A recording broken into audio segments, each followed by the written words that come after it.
Hey guys, what's up? Welcome to the channel. Welcome back.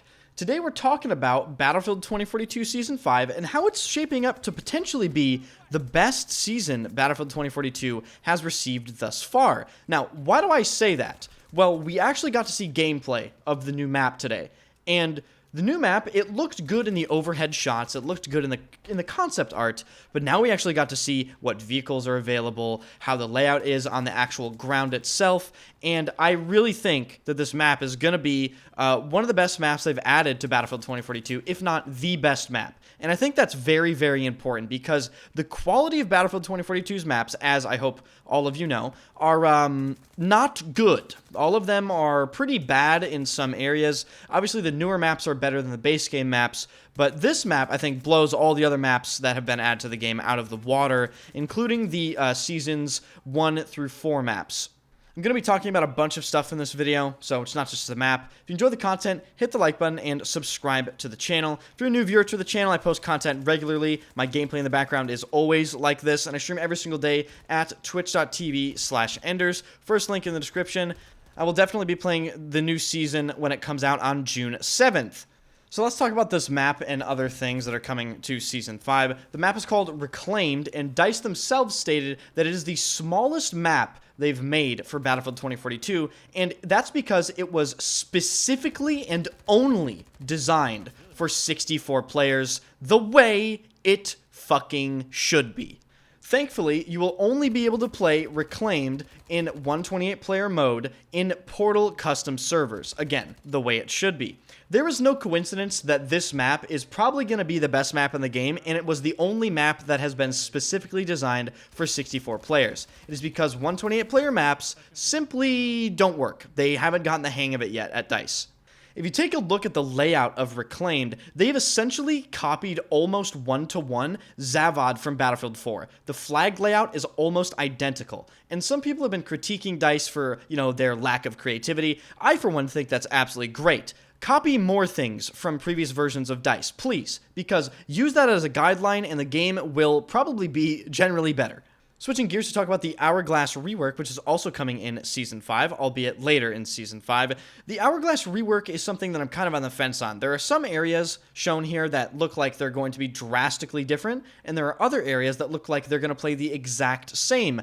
I don't really think the added cover is the thing to focus on here with Hourglass. I think the biggest thing to focus on is how the layout of the map is. Where are the breakthrough sectors? How many sectors? How wide are the sectors? Basically, how did they redesign the layouts for Conquest and Breakthrough? I think that is generally going to be the thing that you will feel the most impact from. Moving on to something entirely different, they're adding a new soldier camera motion option in Battlefield 2042 Season 5. It is apparently called Reduced Sprint Camera Motion, and its intended use case is basically for you immersion freaks out there. It's a purely visual change, which adds visual heaviness to soldiers' movement capabilities. So if you want to feel like you're basically slugging through a desert in real life and you have like 60 pounds of gear, turn this option on. As for the other things, I'm just going to go over them pretty quickly because we've gone over them in other videos quite a bit. We're obviously getting new weapons, the G36C, we're getting a new sniper rifle, a new sidearm in the Desert Eagle 50, we're getting a new grenade, spring grenade, anti-tank grenade, mini grenades, a new limited time event, new battle pass, vehicle loadout rework, squad management rework, Hourglass rework, and don't forget, portal weapons, specifically ARs, are getting 2042 base game attachments, which means stuff like the ACWR, which are severely lacking against the base game weaponry, will be able to compete hopefully a little better because they'll have access to things like extended magazines and tactical compensators, wrap suppressor, different grips, and stuff like that. And of course, we can't forget the dreaded RM68 is finally getting nerfed, hopefully in the next patch for Battlefield 2042, as well as the G57, which has been the dominant sidearm since the release of the game, is also getting nerfed. Hopefully they don't over-nerf either of those weapons, but, they are pretty dominant and the nerfs are deserved.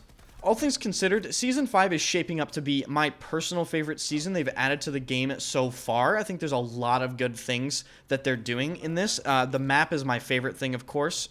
But this is where I bring up the potential concerns for this season. I made a video about the explosive spam one already. For those that don't know, Irish is getting nerfed in Season 5, and his APS is not going to be anywhere near as effective as it was before, which means it essentially unleashes all of the explosives that were getting destroyed in previous versions of Battlefield 2042. This is way, way, way, way bigger of a deal than people realize.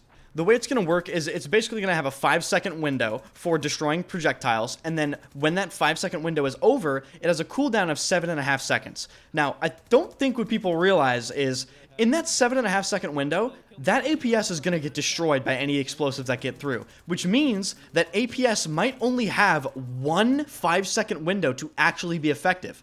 That's the craziest part of this. I think a lot of people in my comment section in that last video that I made assume that the APS is going to be able to go through multiple cooldown periods where it survives and actually gets that opportunity to cool down. I don't think that's going to be the case. I think Irish's APS is going to be next to useless in some areas of these maps, particularly close quarters maps like Stranded, and you know what close quarters maps are.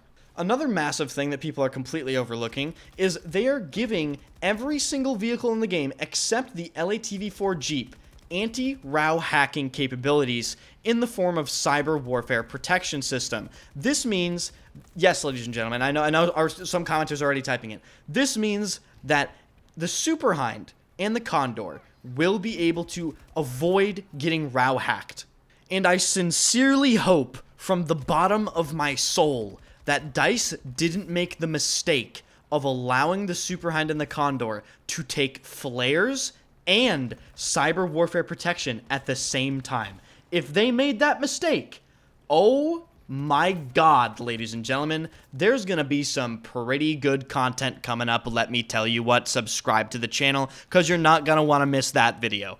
But aside from those few things, Season 5 is, I think, generally going to be a very good addition to the game in general. So, yeah, let me know your thoughts in the comment section down below. We'd love to read those. If you enjoyed the video, hit the like button and subscribe to the channel. Over 70% of people that watch my videos are not subscribed, so if you watch regularly, check if you're actually subscribed. You might be surprised to find that you are not, and maybe you thought you were. I also stream every single day at twitch.tv/enders. First link in the description. Drop my channel a follow. It is free, and I will be streaming Season 5 when it comes out on June 7th. Thank you guys so much for watching, and I will see you guys in the next one. Marking a hostile. Took one down. Enemy soldier marked. 70 meters away from my position.